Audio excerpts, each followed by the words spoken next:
जय हिंद बच्चों। मामना इंस्टीट्यूट के यूट्यूब चैनल में आप सबका स्वागत है। आज हम लोग class 10th physics CBSE board के first chapter reflection and refraction of light के अंतर्गत यूजेस ऑफ कॉन्वेक्स मिरर हम लोग पढ़ेंगे। कॉन्वेक्स मिरर का क्या यूज होता है ये हम लोग देखेंगे। एक चीज हम आपको बता दें कि कॉन्वेक्स मिरर का जो यूज है वो सबसे इम्पोर्टेंट यूज ये है, आप देखे होंगे जितने व्हीकल होते हैं या बाइक वगैरह में भी आप देखे होंगे कि बाइक के किनारे तरफ आप देखे होंगे, किनारे के तरफ ऐसे मिरर लगा होता है, जिस मिरर को हम रियर व्यू मिरर भी कहते हैं। तो वो मिरर इसलिए लगा होता है ताकि हम पीछे से अगर कोई दूसरा व्हीकल आ रहा हो तो उस मिरर के अंदर हम देख करके पता लगा सकें कि पीछे से कौन व्हीकल आ रहा है। ऐसा तो नहीं कि कोई इमरजेंसी व्हीकल आ रहा है और हमें साइड होना है, जैसे एम्बुलेंस हुआ या कोई बड़ी गाड़ी आ रही है, हम छोटे गाड़ी से हैं, हमको साइड होना है, वो गाड़ी आगे निकलेगी। तो इसके लिए जो है आप देखे होंगे, चाहे ट्रक हो, बस हो या कोई भी व्हीकल हो, जहां ड्राइवर बैठता है, जहां पायलट बैठता है, उसके साइड में आप देखे होंगे मिरर होता है, और वो मिरर जो होता है वो कॉन्वेक्स मिरर ही होता है। और कॉन्वेक्स मिरर की सबसे बड़ी स्पेशलिटी ये होती है कि कॉन्वेक्स मिरर के द्वारा जितने भी इमेज बनते हैं सभी इमेज इरेक्ट बनते हैं। इरेक्ट का मतलब सीधा, जितने इमेज होते हैं सब इमेज सीधा बनते हैं। और एक चीज और आपने देखा होगा कि कॉन्वेक्स मिरर आउटसाइड के तरफ कर्व्ड होता है।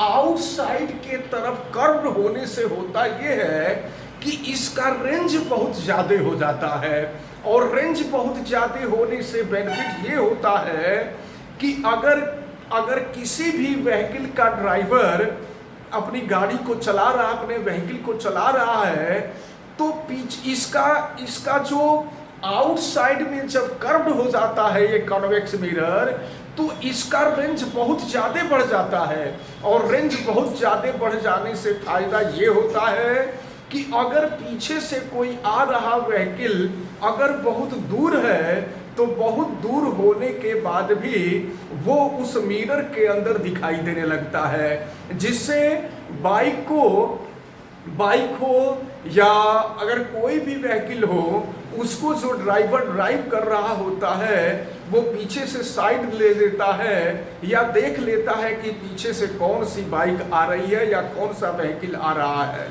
एक चीज और हम आपको बता दें कि कुछ लोग पीछे की चीजों को देखने के लिए, ये नॉर्मली जिसको हम रियर व्यू कह रहे हैं, पीछे के तरफ की सीट को देखने के लिए प्लेन मिरर का यूज करते हैं। एक चीज हम आपको बता दें कि प्लेन मिरर के द्वारा जो इमेज बनता है वह भी इमेज इरेक्ट होता है, लेकिन प्लेन मिरर का रेंज बहुत ज्यादा नहीं होता है। तो ये आप दिमाग में रखे रहेंगे कि कॉन्वेक्स मिरर का जो सबसे इम्पोर्टेंट यूज है वो ये है कि इसके द्वारा ड्राइवर के साइड में जो मिरर लगाया जाता है, उस मिरर के स्थान पर ये कॉन्वेक्स मिरर ही यूज होता है। और कॉन्वेक्स मिरर का रेंज सबसे अधिक होता है या बहुत अधिक होता है, और इसके द्वारा जो इमेज बनता है वो इमेज इरेक्ट होता है। तो यही इसका सबसे इम्पोर्टेंट यूज है। आप ये दिमाग में रखे रहेंगे कि यही कॉन्वेक्स मिरर का यूज है।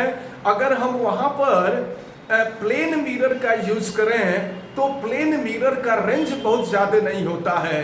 तो अगर आपसे क्वेश्चन इस प्रकार से पूछा जा सकता है कि रियर व्यू मिरर के फॉर्म में आप किस मिरर का यूज करेंगे, और अगर आपके सामने ऑप्शन 2 हो एक कॉन्वेक्स मिरर हो और एक प्लेन मिरर हो, तो दिमाग में रखे रहिएगा आप कॉन्वेक्स मिरर का ही ऑप्शन बताएंगे, यही कॉन्वेक्स मिरर ही इम्पोर्टेंट होता है।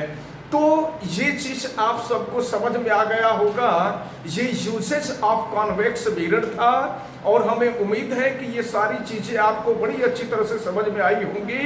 आप वीडियो को अगर लाइक नहीं किए हैं तो लाइक जरूर कीजिएगा, चैनल को अगर आप सब्सक्राइब नहीं किए हैं तो चैनल को सब्सक्राइब भी कर लीजिएगा, बेल आइकन को भी प्रेस कीजिएगा, और ये वीडियो मैक्सिमम स्टूडेंट तक शेयर कीजिएगा ताकि मैक्सिमम स्टूडेंट इसका बेनिफिट, इस वीडियो का बेनिफिट ले सकें। और चलिए हम आगे बढ़ते हैं। तो ये रहा यूसेस ऑफ कॉन्वेक्स मिरर। अब हमको एक इम्पॉर्टेंट टर्म और होता है मिरर फार्मूला। इस मिरर फार्मूले से रिलेटेड ढेर सारे न्यूमेरिकल्स होते हैं जो कि हमें करने होते हैं बोर्ड के एग्जाम में, या टर्म 1 या टर्म 2 में भी आपसे पूछे जा सकते हैं। तो मिरर फार्मूला, अब हम हेडिंग डाल लेंगे मिरर फार्मूला। ये मिरर फार्मूला क्या है हम आपको बताने जा रहे हैं। एक चीज हम आपको बता दें कि हम एग्जाम्पल लिए हैं यहाँ कॉनकेव मिरर का। ये कॉनकेव मिरर का पोल है और ये प्रिंसिपल एक्सिस है और ये ऑब्जेक्ट है। हम आपको बता दें कि मिरर के पोल से सबसे पहली बात हम आपको बता दें कि कोई भी डिस्टेंस जब आप मेजर करते हैं तो वो डिस्टेंस हमेशा पोल से ही मेजर करते हैं। तो पोल से ऑब्जेक्ट के बीच का जो डिस्टेंस होता है इसको हम ऑब्जेक्ट डिस्टेंस कहते हैं, और ऑब्जेक्ट डिस्टेंस को हम यू से रिप्रेजेंट करते हैं। इसको आप दिमाग में रखे रहिएगा। और पोल से इमेज, ये देखिए ए डैश बी डैश इमेज है, तो पोल से इमेज के बीच का जो डिस्टेंस होता है इसको हम इमेज डिस्टेंस कहते हैं, और इसको हम भी से रिप्रेजेंट करते हैं। इसके बाद पोल और फोकस के बीच की जो दूरी होती है, इसको, ये पोल और फोकस के बीच का जो डिस्टेंस होता है इसको हम फोकल लेंथ कहते हैं, और फोकल लेंथ को स्मॉल एफ से रिप्रेजेंट करते हैं। अब यू भी और एफ के बीच जो रिलेशन होता है, ध्यान दीजिए, तो ये रिलेशन होता है 1/v plus 1/u is equal to 1/f। ये जो फार्मूला है ये फार्मूला ही मिरर फार्मूला कहलाता है। इसको आप लोग सभी लोग अच्छी तरह से दिमाग में रख के रहेंगे। एक बात मैं आपको फिर बता दूं कि कोई भी डिस्टेंस हम मेजर करेंगे तो डिस्टेंस हमेशा मिरर के पोल से मेजर करेंगे।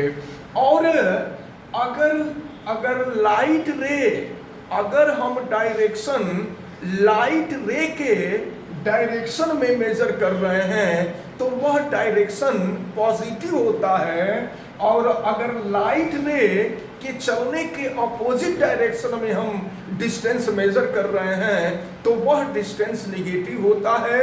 जब न्यूमेरिकल हम आपको बताएंगे इस फार्मूले पर रिलेटेड तो वहां हम आपको बताएंगे कि कैसे डिस्टेंस निगेटिव हो जाता है, कैसे डिस्टेंस पॉजिटिव हो जाता है। फिलहाल आप इसको अच्छी तरह से ध्यान में रखे रहेंगे कि ऑब्जेक्ट जो होता है, ऑब्जेक्ट हमेशा मिरर के फ्रंट साइड में होता है, और कोई भी डिस्टेंस हम मेजर करते हैं तो डिस्टेंस को हम मिरर के पोल से मेजर करते हैं।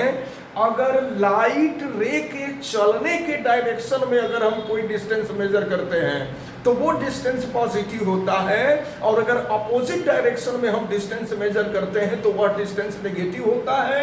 इसको भी हमें ध्यान में रखना होगा। और फिर U भी और F के बीच जो रिलेशन है यह रिलेशन ही मिरर फार्मूला कहलाता है। इसको आपको अच्छी तरह से ध्यान में रखना होगा। और हमें उम्मीद है कि ये जो मिरर फार्मूला है यह मिरर फार्मूला भी आप सबको अच्छी तरह से समझ में आया होगा। आप चैनल को अगर सब्सक्राइब नहीं किए हैं तो चैनल को सब्सक्राइब करें, बेल आइकन को प्रेस करें, और आवश्यकता समझ में आने पर आप कमेंट भी करें। और फिर वीडियो को भी अधिक से अधिक स्टूडेंट तक शेयर करें ताकि मैक्सिमम स्टूडेंट इसका बेनिफिट करें। और एक चीज़ और कि वीडियो को लाइक आप ज़रूर करेंगे। आप सभी लोगों को बहुत बहुत धन्यवाद। जय हिंद।